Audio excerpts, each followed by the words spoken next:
அஸ்ஸலாமு அலைக்கும். மீண்டும் மாலை நேரத்துக்கான பல முக்கியமான தகவல்களோடு தான் வந்திருக்கேன். வீடியோவை கடைசி வரைக்கும் பாருங்கள். தெரியாத நண்பர்களுக்கும் மறக்காமல் ஷேர் பண்ணுங்கள். வீடியோ பிடிச்சிருந்தா ஒரு லைக் பண்ணுங்கள், சப்ஸ்கிரைப் பண்ணுங்கள், மறக்காமல் பெல் பட்டனையும் ஆல் செலக்ட் பண்ணுங்கள். அப்போ தான் நான் போடுற ஒவ்வொரு தகவலும் உங்களுக்கு நோட்டிஃபிகேஷன் மூலம் கிடைக்கும். இப்போ நீங்கள் பார்த்துட்டு இருக்கிற சேனல் வந்து சர்ஃபான் விளாக் BA2. என்னுடைய பழைய சேனலான சர்ஃபான் BA விளாக், அந்த சேனலை வந்து ஹேக் பண்ணிட்டாங்க. கிட்டத்தட்ட 63,500க்கும் மேற்பட்ட சப்ஸ்கிரைபர் இருந்தாங்க. அதை ஹேக் பண்ணிட்டாங்க. அதுக்கு பிறகு தான் நான் இந்த சேனலான சர்ஃபான் விளாக் BA2 வந்து ஓப்பன் பண்ண வேண்டியதாகிடுச்சு. இப்போ கூட நிறைய பேருக்கு தெரியலை. நிறைய பேருக்கு வந்து நான் வந்து நியூஸ் எதுவுமே போடுறது இல்லையா, இல்லை எனக்கு என்ன ஆயிடுச்சு அப்படின்ற கன்ஃபியூஷனில் தான் இருக்கிறாங்க.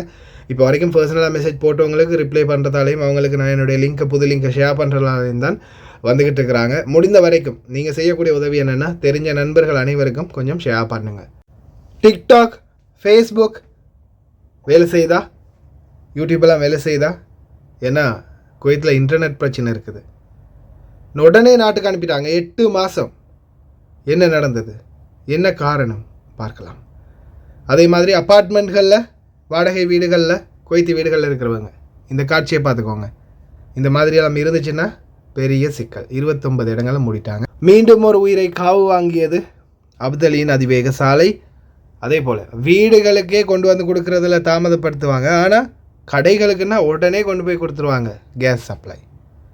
உலகளாவிய ரீதியில் உலக நாடுகள் இந்த அளவு பணக்காரனாகிறதுக்கு இன்னொரு காரணமும் இருக்குது. அவ்வளோ தங்க கட்டிகளும் எங்கேருந்து வந்துச்சு பார்க்கலாம். அனைத்து தகவல்களையும் குவைத்துடைய உள்துறை அமைச்சகம் குவைத்தில் இருக்கும் குடியிருப்பாளர்கள் மற்றும் குடிமக்களுக்கு மிக முக்கியமான ஒரு அறிவுறுத்தல் எடுத்திருக்கிறாங்க. இன்றைய தினத்திலிருந்து 2 நாளைக்கு தூசியுடன் கூடிய காற்று 2 நாளைக்கு தொடர்ந்து இருக்கும் அப்படின்னு தான் தெரிவிக்கிறாங்க.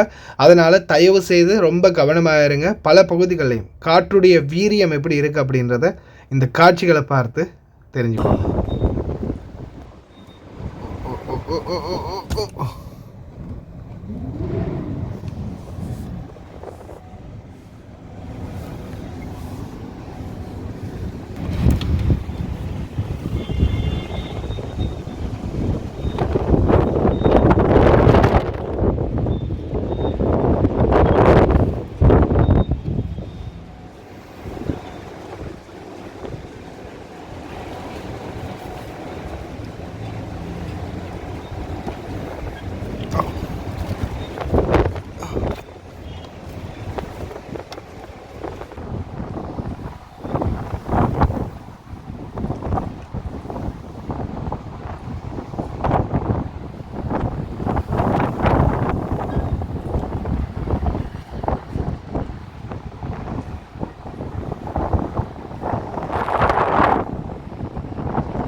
இவ்வளவு வீரியமான காற்று இன்றைய தினம் இருந்துச்சு.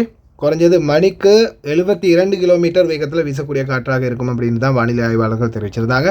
அதே போல் நான் இந்த இடத்துக்கு போனதுக்கான காரணம் என்ன, நான் எங்கே இது போயிருந்தேன்னு பார்த்தீங்கன்னா, முபாரக் அல் கபீர் அஸ்வாகல் கிரைனில் இருக்கக்கூடிய ஃபிங்கர் பிரிண்ட் சென்டருக்கு இன்றைக்கி எங்களுடைய மாமாவை கூட்டிகிட்டு போயிருந்தேன். ஏன்னா நான் காலையில் கூட சொல்லியிருப்பேன், இப்போ வயதானவங்களுக்கு கூட அப்பாயின்மெண்ட் போட முடியலை, அவ்வளோ ஃபுல்லாகிடுச்சு. இன்னும் 3 நாட்கள் தான் மீதி இருக்குது. அதனால் அனைத்து ஃபிங்கர் பிரிண்ட் சென்டர்களையும் கொய்த்துகளே நிறைஞ்சு போய் காணப்படுறாங்க. அதே மாதிரி அப்பாயின்மெண்ட் இல்லாமல் எந்த ஒரு வெளிநாட்டவர்களும் போகாதீங்க. பாபா மாமாவோட கூட போகாதீங்க. யாருக்குமே இந்த நாட்கள் அலவுட் இல்லை. 1ஆம் தேதிக்கு பிறகு அதுக்கப்புறம் சுமூகமான நிலை வந்துடும். ஏன்னா கொய்த்துகளுக்கு இல்லை, அதுக்கப்புறம் ஃபுல்லாக வெளிநாட்டவர்களுக்கு தான். திடீரென்னு என்னடா இன்டர்நெட்டெல்லாம் ரொம்ப ஸ்லோவாகிடுச்சே அப்படின்னு பார்த்தா 130% தான் குவைத்தில் இன்டர்நெட் சப்ளை இப்போ நடந்துக்கிட்டு இருக்குது. 100க்கு வெறும் 30%. இதுக்கு காரணம் என்ன அப்படின்னு பார்க்கும்போது GCXின் சர்வதேச நீர்மூழ்கி கப்பல் கேபிள் ஃபெல்கன் துண்டிக்கப்பட்டுள்ளதாக தகவல் தொடர்பு ஆணையம் தெரிவித்துள்ளது. வெட்டப்பட்ட இணைப்பு வயர்கள் எல்லாத்தையுமே பார்த்தீங்கன்னா இப்போ இணைச்சிக்கிட்டு இருக்கிறாங்க. கிட்டத்தட்ட ஒரு 24 மணி நேரத்துக்குள்ளே 100% இன்டர்நெட் வலையமைப்பு வந்துடும் அப்படின்னு தான் தெரிவிச்சிருக்காங்க. இப்போதைக்கு கொஞ்சம் இன்டர்நெட் வளமைக்கு மாறாவே கொஞ்சம் ஸ்லோவாக தான் இருக்கும். ஏன்னா நானும் வீடியோ அப்லோட் பண்ணும்போதே பார்த்தேன், காலையில் கூட ரொம்ப ஸ்லோவாக இருந்துச்சு. அதனால தான் எனக்கு நியூஸும் இன்றைக்கி லேட் ஆகிடுச்சு காலையில் வாரத்துக்கு. சரி, இந்த சகோதரி இவங்க குவைத்துக்கு சரியாக 8 மாதத்தில் கஃபீல் எந்த ஒரு பதிலும் சொல்லாமல், என்ன காரணம் அப்படின்னு கூட சொல்லாமல் நாட்டை விட்டு அனுப்பிட்டாங்க. உடனே டிக்கெட்டை போட்டு ஏஜென்சிக்கு கொண்டு போய் விடுங்க அப்படின்னு சொன்னால், இல்லை ஏஜென்சிக்கும் விட முடியாது, 8 மாதம் ஆகிடுச்சு, ஏஜென்சியும் பொறுப்பு இல்லை அப்படின்னு சொன்ன போது உடனே டிக்கெட்டை போட்டு நாட்டுக்கு அனுப்பிட்டாங்க. என்ன காரணம் அப்படின்றத அவங்க சிங்களத்தில் சொல்லியிருந்தாங்க. ஆனாலும் நிறைய கருத்துக்கள் பார்த்திங்கன்னா இவங்க டிக்டாக் அதிகமாக யூஸ் பண்ணுவாங்க, டிக்டாக்லேயே தான் இருப்பாங்க, விடிய விடிய விடிய டிக்டாக்லேயே தான் இருப்பாங்க, அதனால தான் இப்படி அனுப்பியிருக்கிறாங்க அப்படின்ற ஒரு கருத்துக்களும் பகிரப்படுது. சரி, அதையும் தாண்டி நான் ஒரு சில கருத்துக்களை சொல்கிறேன், தயவு செய்து நல்லா கேட்டுக்கோங்க. நீங்கள் எது செய்யக்கூடாது அப்படின்றத உங்களுக்கு தெளிவாக சொல்கிறேன். முதலாவது விடயம் மொபைல் ஃபோன் தான். மொபைல் ஃபோன் நீங்கள் யூஸ் பண்ணுறது அவங்க கண்ணில் படுற மாதிரி யூஸ் பண்ணக்கூடாது. அவங்க கண்ணு நீங்கள் எவ்வளோ பெரிய நானே என்னுடைய வீட்டை பொறுத்தவரையில் உங்களுக்கே தெரிஞ்சிருக்கேன், நான் எவ்வளோ சுதந்திரமாக இந்த வீட்டில் இருக்கிறேன்னு. நான் கூட பாபா மாமாவுக்கு முன்னாடி ஃபோன் யூஸ் பண்ணவே மாட்டேன். அதே மாதிரி தான் வாட்ஸ்அப் நம்பர் நிறைய பேர் கேட்டிருக்கீங்க, நான் கொடுத்துருக்குறேன்னா இல்லை. என்ன காரணம், வாட்ஸ்அப் நான் எனி டைம் ஆன்லைனில் இருக்கிற மாதிரி காட்டிக்கொள்ளவே மாட்டேன். ஏன்னா அவங்க குவைட்டி வாட்ஸ்அப் அது. அவங்க பார்க்கும்போது நாம் ஆன்லைனில் இருந்தால் ஏதாவது வேலைக்கு கூப்பிடுவாங்க. அது மட்டும் இல்லாமல் எனி டைம் ஆன்லைனில் இருந்தால் அவங்களுக்கும் அது ஒரு பார்க்குறதுக்கு ஒரு இரிட்டேட்டிங்காக இருக்கும். என்னடா இப்போ பாரு ஆன்லைன்லேயே இருக்கிறானே, தொங்கிட்டே இருக்கிறானே வாட்ஸ்அப்லன்னு. நம்ம நிலைமை என்னன்றது நம்மளுக்கு தான் தெரியும். அதனால தான் நான் கூடுதலாகவே மெசேஞ்சருக்கு வர சொல்கிறது. சரி, அது போக அடுத்த விடயம் என்னென்னு பார்த்தீங்கன்னா, வீட்டில் உள்ள எந்த ஒரு தகவலையும், இப்போ இவங்களுடைய பாபா தாய்லாந்துக்கு போயிருக்கிறாரு. தாய்லாந்துக்கு போயிட்டு வந்த உடனே தான் அவசரமாக இந்த நடவடிக்கை எடுத்திருக்காரு.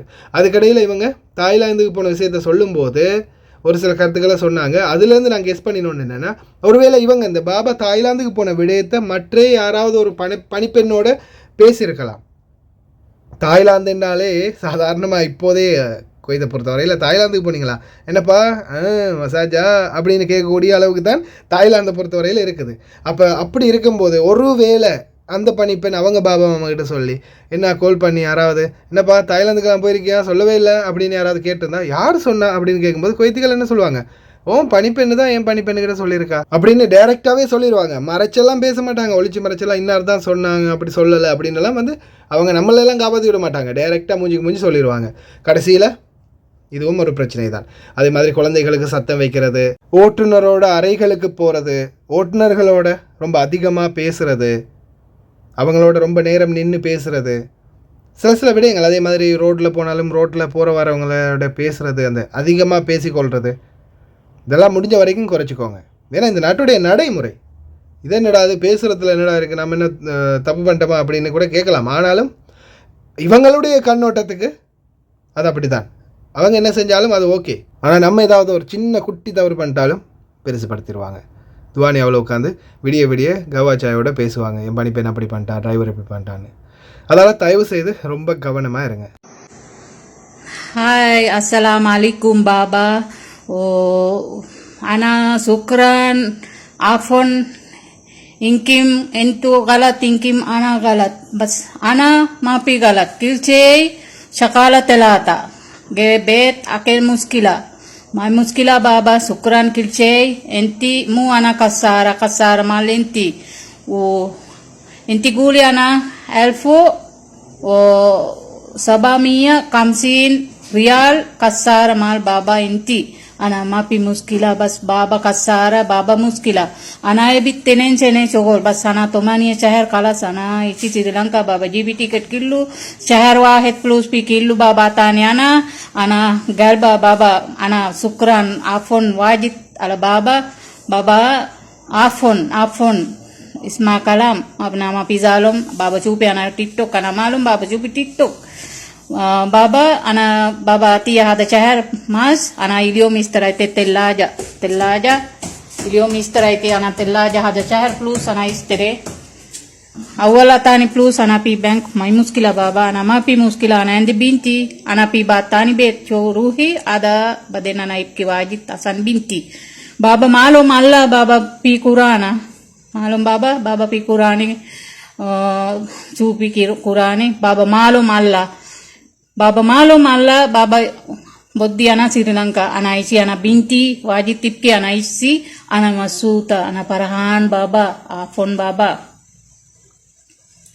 shufi ana mapi galat hada bet kilyom shay akil muskila shakala shugul wadi gisi hada galat kilo सवा माफी शोगो माई मुश्किला बाबा आना इनकी मेहनत को पक्कर आना गलत बस माई मुश्किला बस आना वाजी शुक्रान अल बाबा का सारा प्लूस आफोन बाबा जैन इसमाय हसन बाबा शूपी आदे टिकटॉक नपर बात आलम चूपी बाबा इसमाय आना हसन बिनती आना इची आना ये भी बात तानी बेताना पी इधर शोगो बस आना माए भी आदर तेलातर سنة عمر هذا بنتي بعد ما في كبيرة هذا بنتي لازم هدك أمك لازم أنا هدك زين بابا ما في مشكلة كيشي الله أنا شكرا عفون بابا زين عفون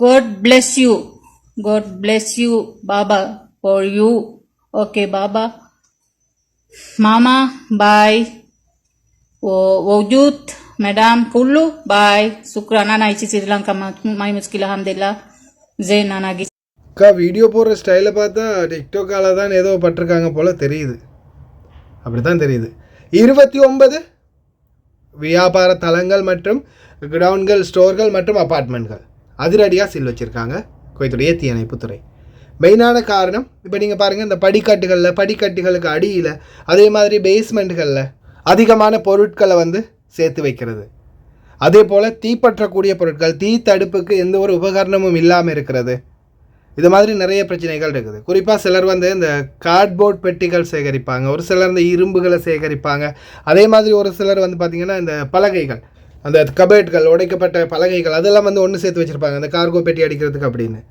அதே மாதிரி பழைய வீடுகளில் ஏதாவது காலி பண்ணிட்டு போனால் அந்த சாமான்களை சேர்த்து வச்சுருப்பாங்க இந்த மாதிரி எந்த ஒரு பொருளுமே சேர்த்து வைக்க முடியாது அதே மாதிரி அப்பார்ட்மெண்ட்களில் தீ தடுப்புக்கான உபகரணங்கள் சரியாக இருந்துச்சுன்னா அதை ஸ்டோர் பண்ணி வைக்கலாம் நீங்கள் அதை ஸ்டோர் பண்ணி வைக்கலாம் அதுவும் சரியான முறைக்கு அப்படி இல்லாமல் கண்ட இடத்துல குமிச்சு போட்டுக்கிறீங்க காணறதுக்கு தீ தடுப்புக்கான சரியான உபகரணங்களும் இல்லை அப்படின்ற பட்சத்தில் நிச்சயமாக அபராதம் அதுவும் குறிப்பாக யாருக்கு அந்த அபராதம் விழும்னு பார்த்தீங்கன்னா ரூமுக்கு வெளியிலையோ ரூமுக்குள்ளேயோ இருக்கிறத தவிர்த்து மற்ற படிக்கட்டு கீழே பேஸ்மெண்ட்லேயோ அங்கே இங்கேன்னு வெளியில் தூரமாக எங்கெங்கே இருந்தாலும் அது எல்லாமே ஹாரிஸுக்கே சேரும் யார் அந்த பில்டிங்க்கு பொறுப்பானவரோ ஹாரிஸோ செக்யூரிட்டியோ அவருடைய பேரில் தான் அந்த அபராதம் விழும் 500 தினார் அபராதம் அதை கட்டி முடியும் வரைக்கும் நாட்டை விட்டு எங்கேயும் போக முடியாது பில்டிங் மசூல்களாக இருக்கிறவங்க ரொம்ப கவனமாக இருங்க அப்தலி வீதியில் வாகனம் ஒன்று கவிழ்ந்ததில் ஒருவர் உயிரிழந்துள்ளார் அப்தலி தொடர்ந்துமே ஒவ்வொரு உயிராக விழுங்கிக்கிட்டே இருக்குது இந்த அப்தலி ரோட்டில் இருக்கக்கூடிய ஒவ்வொரு பள்ளங்களுக்கும் ஒவ்வொரு பேர் வைக்கலாம் இறந்தவங்களுடைய பேரை அந்த அளவுக்கு பள்ளங்கள் இருக்குது அதே மாதிரி அந்த அளவுக்கு இறப்புகளும் அதிகரித்து கொண்டே இருக்குது இப்போ இந்த மாதத்துக்குள்ளே மட்டுமே நான் நினைக்கிற வகையில் 3 செய்தி சொல்லிட்டேன்னு நினைக்கிறேன் அப்தலி ரோட்டில் உயிரிழப்பு தயவு செய்து ரொம்ப கவனம் அடுத்ததாக அமைச்சர் அதிரடியான பல நடவடிக்கைகளை எடுத்து வராங்க குவைத்துடைய ஜமியாக்கள் மற்றும் சூப்பர் மார்க்கெட்டுகளுக்கு எதிராக அதே போல் தான் இப்போ பார்த்தீங்கன்னா வீடுகளுக்கு கொண்டு கொடுக்கறதுக்கு கேஸ் சிலிண்டர் சொன்னால் நாளைக்கு தான் வருவாங்க ஆனால் ரெஸ்டாரண்ட்டுகளுக்கெல்லாம் காலடியிலே கொண்டு போய் கேஸ் சிலிண்டர் சப்ளை பண்ணுறாங்க شوفوا سيارات الغاز مالت شمال شرق صليبيخات مطعم الراعي عنده سيارات ولما حط تحته خطين ولما نقول الكويتيين يبون غاز قالوا السيارة عطلانة هذه جاية من شمال شرق صليبيخات تنزل إلى مطعم الراعي شايفين يا أخوان شايفين اللعب مطعم الراعي عنده كذا سيارة شايفين ينزلون عنده غاز. எங்கே பார்த்தாலும் ஊழல். சரி, இப்போ ஒரு மிக முக்கியமான ஒரு செய்தியை நான் உங்களுக்கு சொல்ல போகிறேன். தயவு செய்து வீடியோ ஸ்கிப் பண்ணிடாதீங்க. குறிப்பாக இலங்கையர்களும் சரி, இந்தியர்களும் சரி, இது எல்லாருடைய நாட்டிலையும் நடக்கிற ஒரு மிகப்பெரிய அநீதி. உயர் மட்டங்களில் இருக்கிறவங்க செய்யக்கூடிய அநீதி.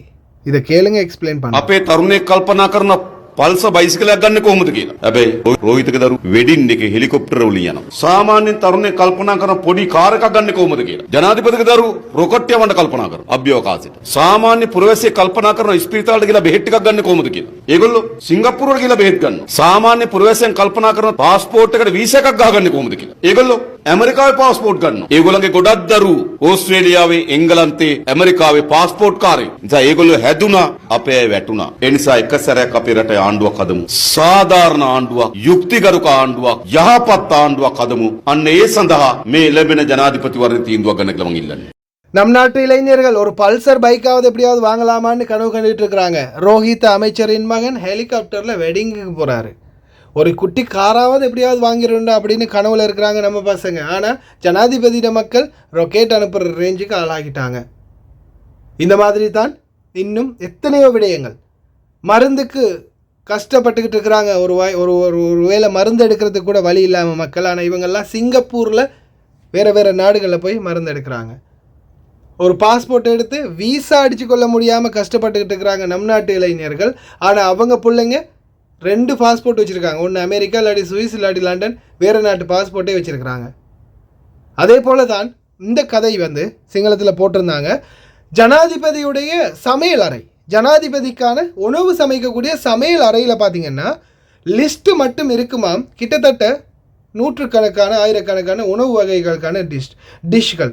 அது மட்டும் இல்லாமல் அந்த உணவுகளுக்கு எல்லாமே பார்த்திங்கன்னா சாதாரணமாக செலவாகக்கூடிய கணக்கு சாதாரணமாக ஒரு மாதம் ஒரு குடும்பத்தை கொண்டு போகிற அளவுக்கான ஒரு செலவு ஒரு வேளை சாப்பாட்டுக்கு போகுதாம்.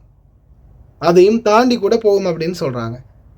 ஆனால் இந்த முறை அனுரகுமார திசாநாயக் அவர்கள் இந்த லிஸ்ட்டு இது எல்லாத்தையுமே கிழிச்சு போடுங்க, எதுவும் வேணாம், இந்த லிஸ்ட்டெல்லாம் கிழிச்சு குப்பையில் போடுங்க.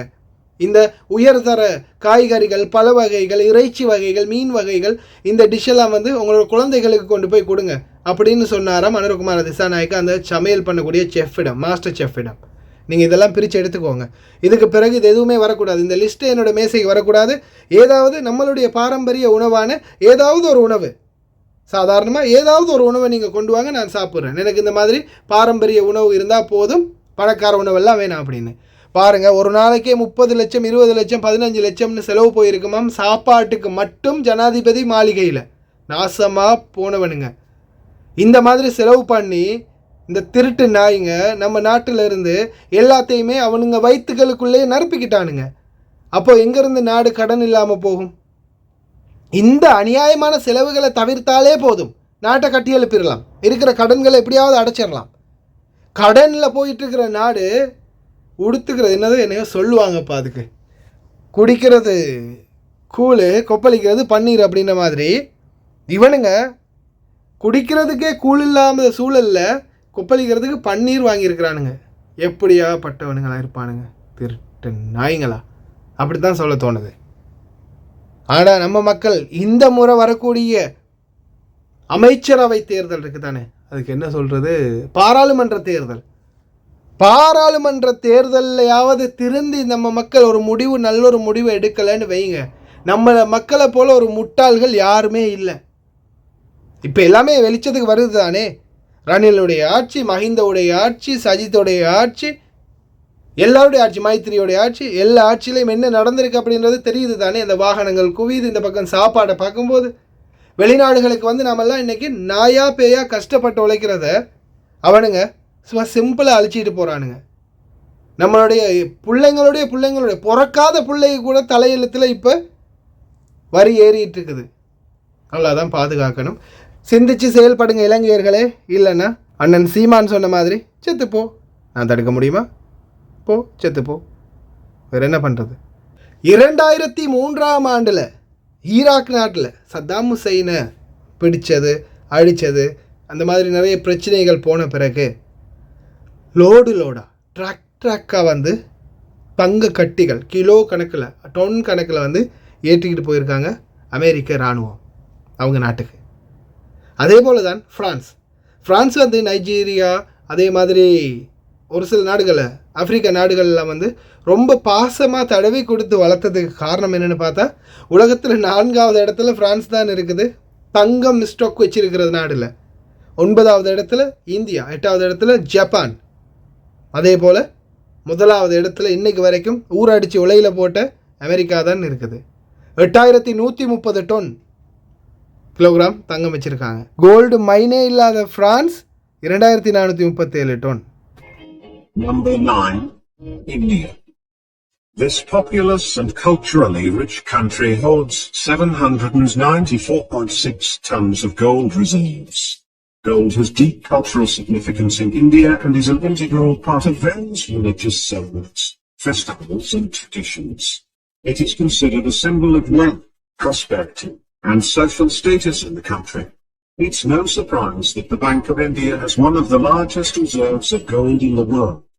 This South Asian country, home to 1.4 billion people, is the second largest consumers of gold jewelry in the world. The demand for gold ornaments for weddings, festivals, and other occasions contributes to the country's significant gold holdings. Number 8. Japan. This disciplined and technologically advanced Asian country holds 846 tons of gold reserves. The country's tradition of valuing gold has persisted over time, leading to significant gold reserve holdings in today's modern times. Bank of Japan consider it as an essential part of their monetary policy strategy to safeguard against economic volatility and inflation. Furthermore, Japan is one of the world's largest economies and is known for its economic stability. Holding gold reserves can be seen as a way to reinforce confidence in the country's currency and economy. Number 7. Switzerland. This scenic and prosperous country holds 1,040 tons of gold reserves. As a leading global financial center of a neutral country, Switzerland has attracted global investors seeking a safe place to store their wealth, and this has contributed to the accumulation of gold within the country. Additionally, Switzerland has a significant gold refining industry, with some of the world's largest refineries located within its borders. The country is a major hub for gold trading and serves as a key player in the global gold market. Number 6. China. This ancient and populous country of China holds 2,068.4 tons of gold reserves. It is one of the world's largest gold producers, and by holding significant gold reserves, it can enhance China's influence in the global economic and financial landscape. China also aims to diversify its foreign exchange reserves to reduce dependence on any single currency or asset. The country has also implemented a strategic plan to gradually increase its gold reserves over time as part of its broader financial and monetary policy objectives. Number 5. Russia. This vast and diverse nation of Russia holds 2,326.5 tons of gold reserves. Throughout its history, Russia has had access to significant natural resources, including gold. The country has a long tradition of mining and accumulating gold. Additionally, Russian Central Bank has been one of the largest buyers of gold for the past 7 years and overtook China in 2018 to have the 5th largest reserves.